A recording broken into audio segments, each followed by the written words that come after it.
Silver Linings Talk Show. We are so excited that you are here with us today. And it is fall. It is like my favorite season. And one of the things that I love to do in fall is cozy up with a nice cup of tea and grab a book. Me too. Yeah. Yeah. By the fire? Oh, absolutely. That's fire. even cozier. Put the fire on, or I climb into my bed and I get a cup of tea and put my big pillows behind me and I just start reading. It's just so, this time of year is just so nice and crisp and just so beautiful outside. When the sun peeks in, it feels so nice and warm in your house, right? Change that to a glass of wine and I'm in. Yeah. And I think it's so cool if we can just like highlight some of the real benefits of reading. So I wanted to share that reading is one of the best things that we can do for our mental health and our overall wellness. And it greatly improves our memory. It greatly improves our stress. And here are 5 reasons why reading is great. And you're gonna kind of help me with this one. Yes. So the first one is reading provides mental stimulation. And an avid reader can reduce the rate of memory decline by as much as 32%. Wow. Which is huge. That is huge. Yes. That's really and awesome. Reading reduces stress. Yep, reading only 6 minutes a day can reduce overall stress by up to 68%. Which is amazing if we just grab a book and read just for a few minutes. Doing that right now. Yeah, it's reduced stress, 68%. It's amazing. Yay. It provides us with knowledge. Yep, and did you know that the name Wendy was never even recorded anywhere until the publication of Peter Pan? That's pretty cool. Yeah, yeah. And not only does it give us more knowledge, it expands our vocabulary, it expands our memory. Yes, 33% of all high school graduates never read a book again. So that's a concern. it is a concern. Yep. So I think it's so important that we grab a book. And guess what? It's free entertainment. Yay! And Mark Twain, The Adventures of Tom Sawyer, the first book was written on a typewriter. Interesting fact, right? Yes. Yeah, those Very don't cool. really exist anymore. That's what I did my college papers on. Typewriters. I know. I know. Tap, tap, tap. I like the sound of it.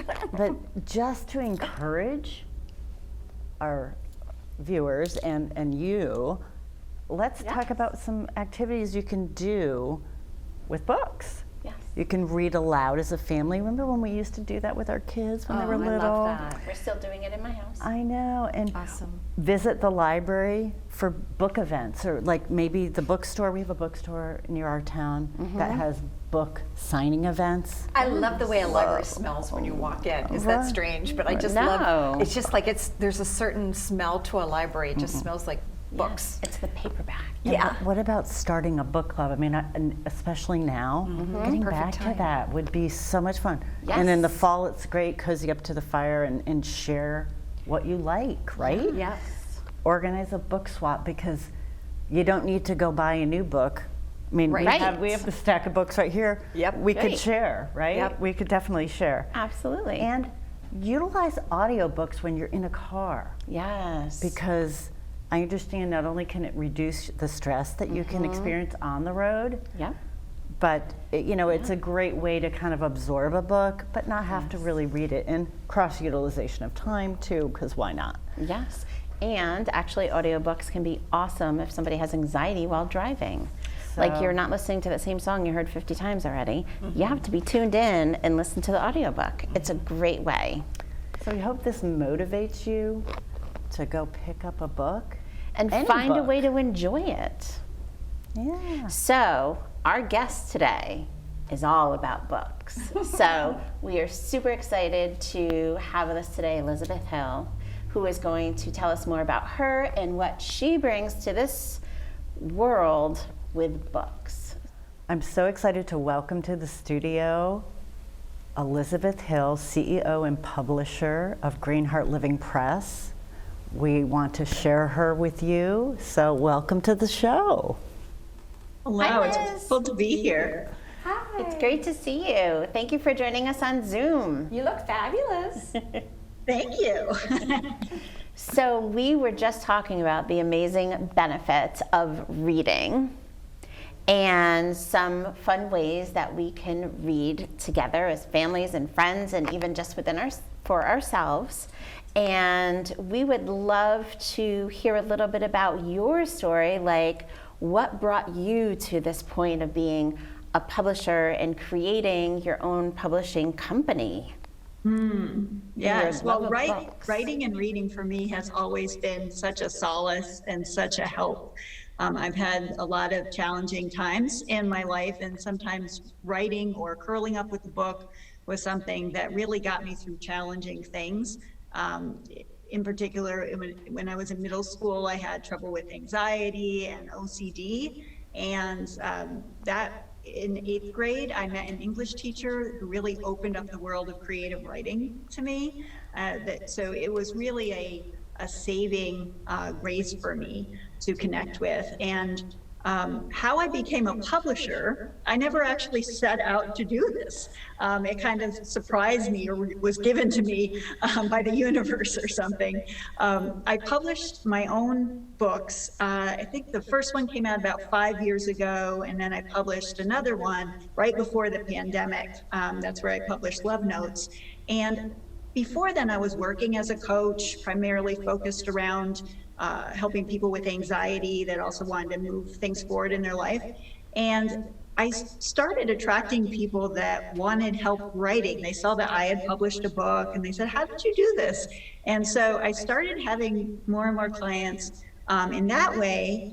And then with the great pause, what we like to call it, of the COVID-19 pandemic, I saw things that it was scary to turn on the news at that time, right? And really frightening time. And I wanted to be in a place of having conversations, of focusing on, okay, yes, this is the news, and what are some blessings and wisdom that we're learning from it, right? Just like the name of your talk show, right? The silver linings. What's the silver linings?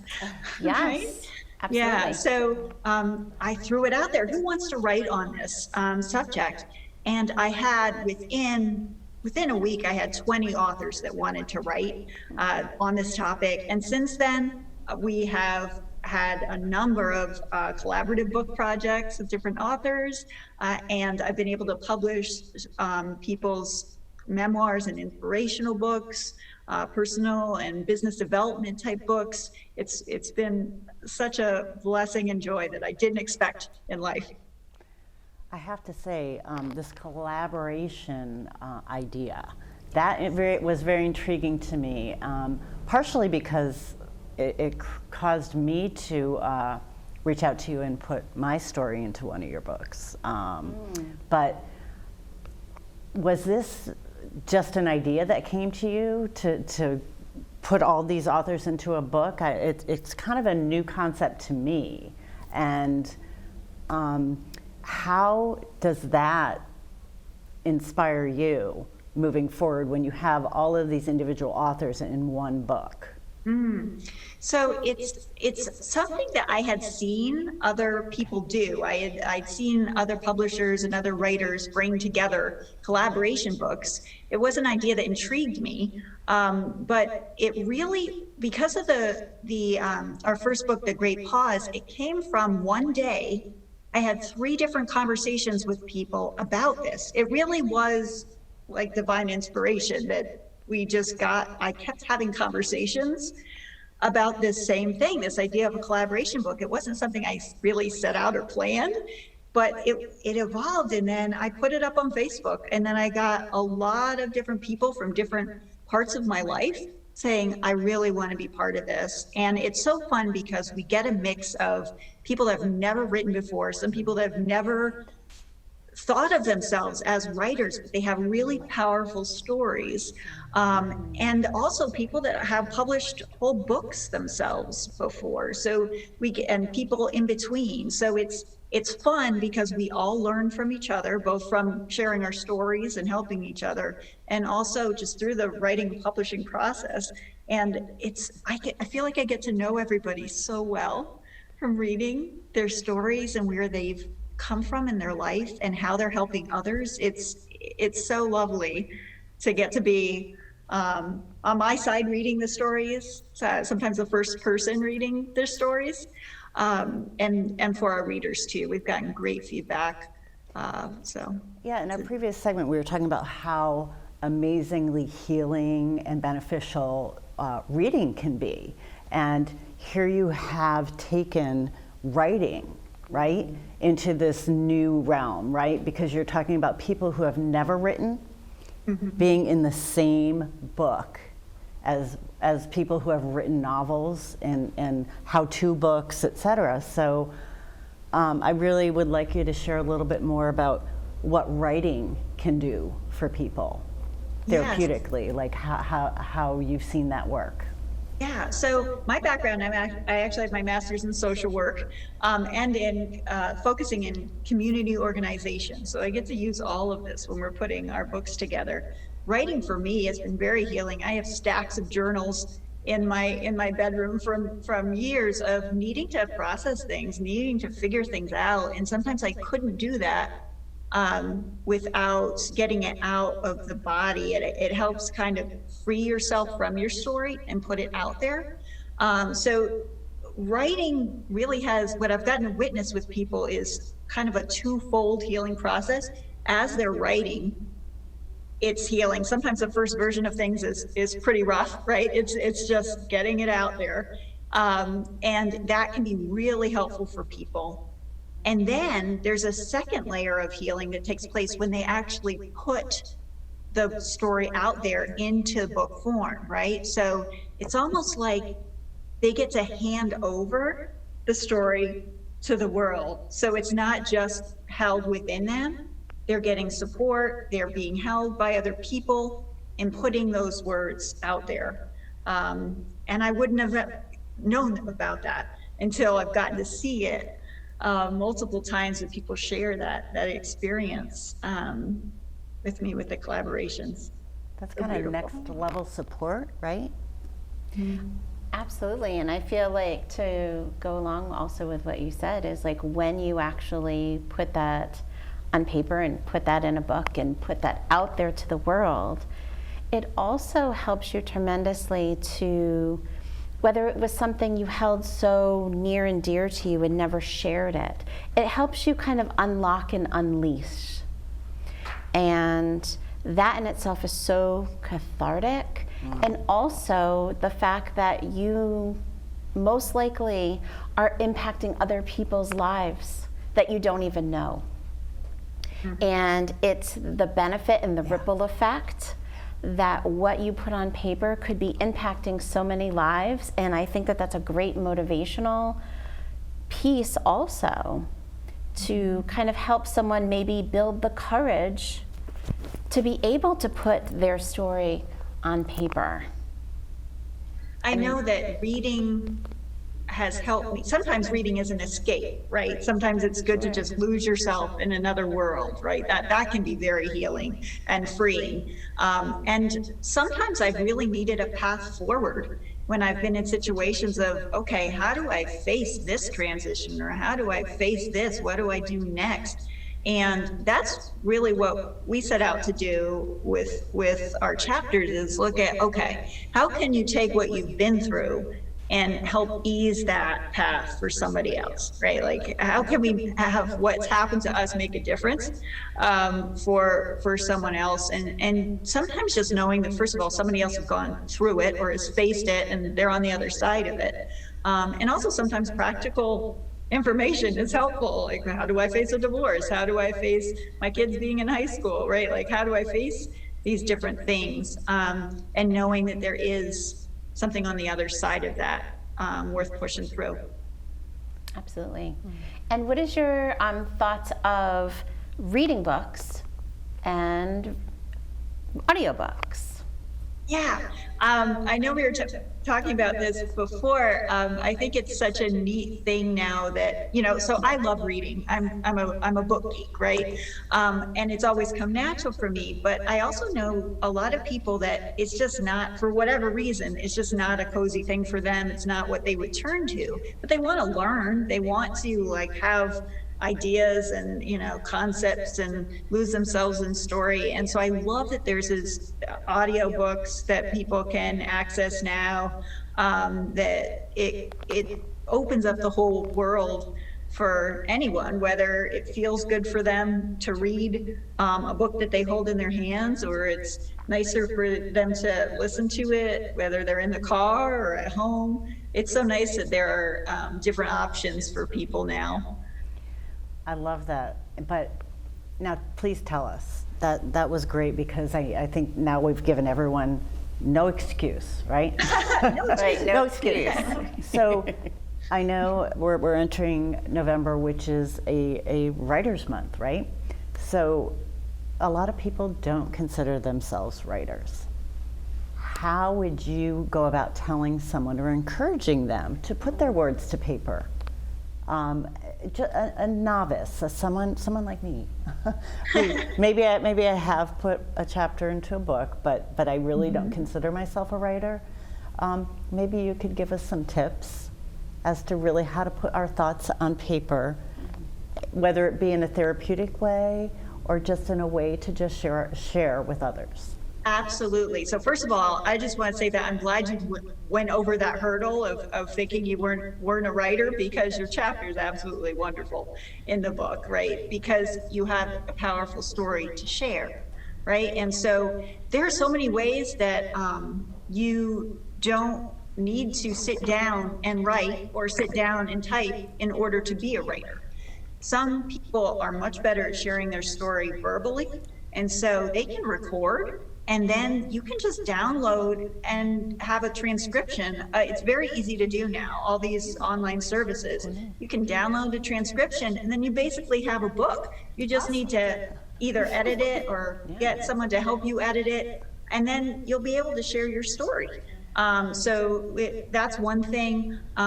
Also, sometimes it's good to have just writing prompts too, like questions that help. We do that with the collaboration books, but there's also lots of books out there that will give you writing prompts too, just to kind of jumpstart the writing and the idea process for someone that's having some trouble figuring out what to say next or what to write next. So yes, please don't let that stop you from thinking you're not a writer, you didn't do good in English in school, or whatever the thing was, right? This is a whole different playground that you can try on to write and share stories for other people. Awesome. I love the writing prompt tip, because I didn't think about that, but I think there's a way that you can just look that up, right? Somewhere, and just get yourself writing prompts and get yourself into it. So those are great tips, tips. And just curious, how can people get in touch with you? If you have sparked something in a viewer, if you have, had someone think, maybe I could write, how could someone reach out to you? Yeah, so easiest way to go to my website, which is greenheartliving.com, and to reach out to me there. Awesome. Any last tip? Any final tip for us in terms of if someone's feeling hesitant about writing? Any one last words of wisdom for our viewers? Yes. Words of wisdom is, I would write what you know. That is the thing that really helps. By you sharing your story and writing what you know about it, but you might think that everybody else knows. They don't. It's important to share that just from your heart, from your life experience. That's going to be the most interesting to read, and probably the easiest to write. So start with what you know. That's a fabulous tip. Yay, I'm inspired. Excellent. You're going to go write your story now. I am. I love it. So thank you so much, Liz. You've had so many wonderful things to share, and your books are just wonderful. We have a few here also, so we enjoy what's going to be coming out in the future also. Yep, we look Thank you. forward It was to a real pleasure coming on the show with you today. Thanks for spending some time with us via Zoom.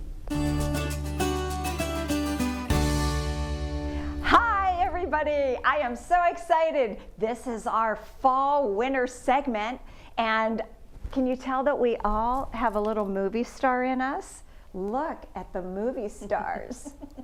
Woo! So what I wanted to talk about, the reason we have these glasses on, is when you're out and about for the holidays, don't forget to wear your fashionable sunglasses, because if you have sporty sunglasses on and then you're dressed up in something like I have on or what we're wearing today, it wrecks the whole look. You have to have the right look, the sporty look when you're out doing sporty things, and then the fashionable glasses when you're doing the fun, fashionable things in your daytime, right?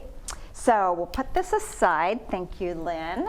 And I wanted to show off this cape because the capes are really in.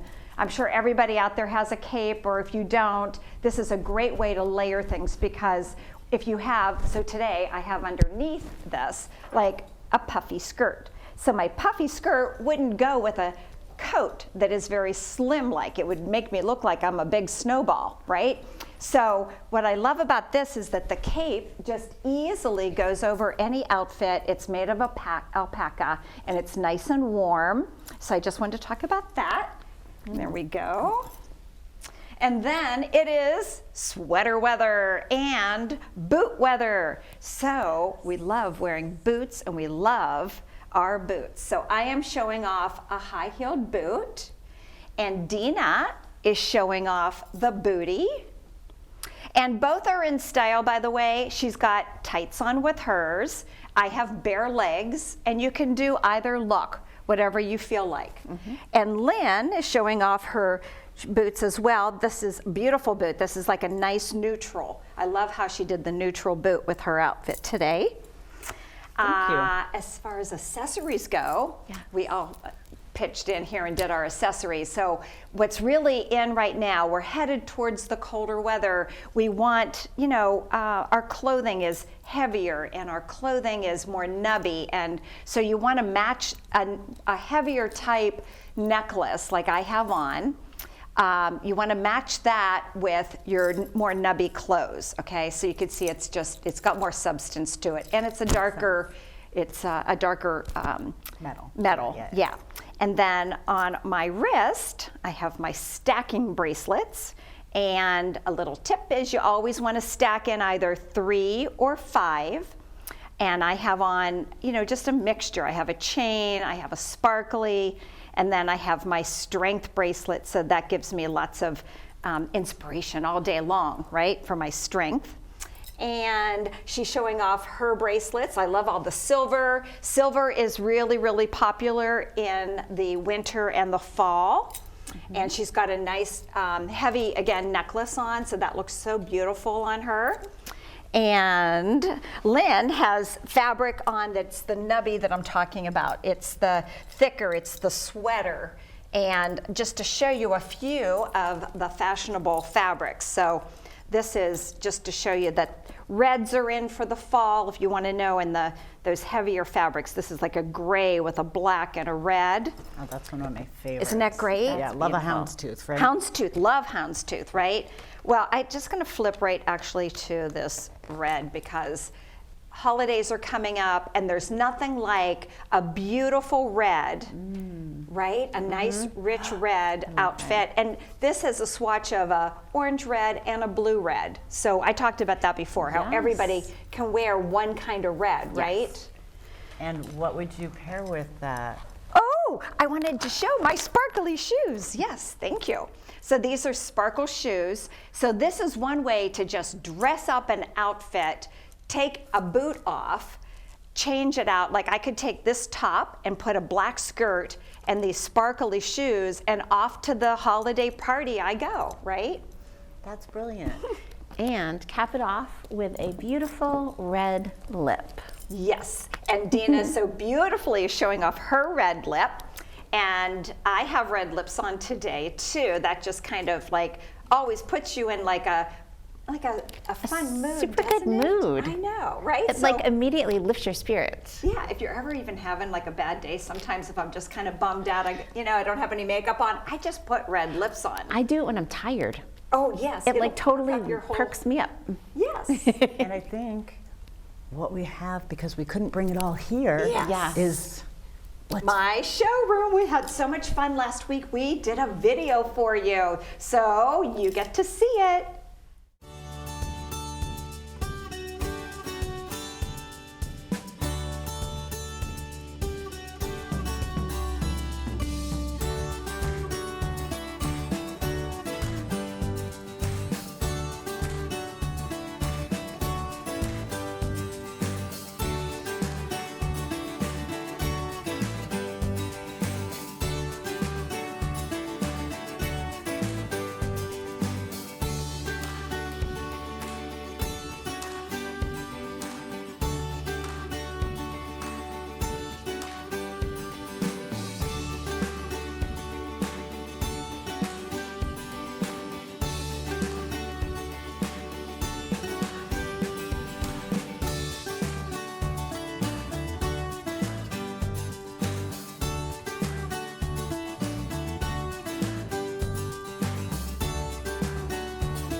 That was such a great segment. Now I'm so inspired to go get some boots and some books. What about you guys? The bees. Yeah. Absolutely. I wanted to thank Elizabeth for being with us today. Yes. It was great to have her zooming in. And I loved everything that you talked about with fashion and, how we can kind of even get ready for our events and holidays, and what are some of those trends. And I also want to remind everyone that this is a month that we want to remember our veterans. Oh, that's Yes. so Right, kind. Diane? Yeah, my husband's veteran, and I think one of the nicest things that you can do is when you see a veteran is to just say thank you for your service. That's near and dear to my heart, because whenever I see somebody thank my husband, or I've seen somebody being thanked for their service, they get the biggest smile on their face, and it's just so important that we do that. Yeah. So let's just show our appreciation this month and continue to tune in and check us out, right? Yeah, absolutely. And I think it's great to also, I love when schools educate children about the importance of Veterans Day and what it means. I know in my son's school, they have school on Veterans Day, and my husband's also a veteran, and he's gone in on many years and has gone in and talked about those experiences. So I think if you can, try to embrace the idea of Veterans Day and what it means and what they've brought to us, and certainly what they continue to bring to us, because they do amazing things still. So thank you to all the veterans out there, and we wish you an awesome day, and we look forward to having you back with us soon. And safe and happy holidays for everybody.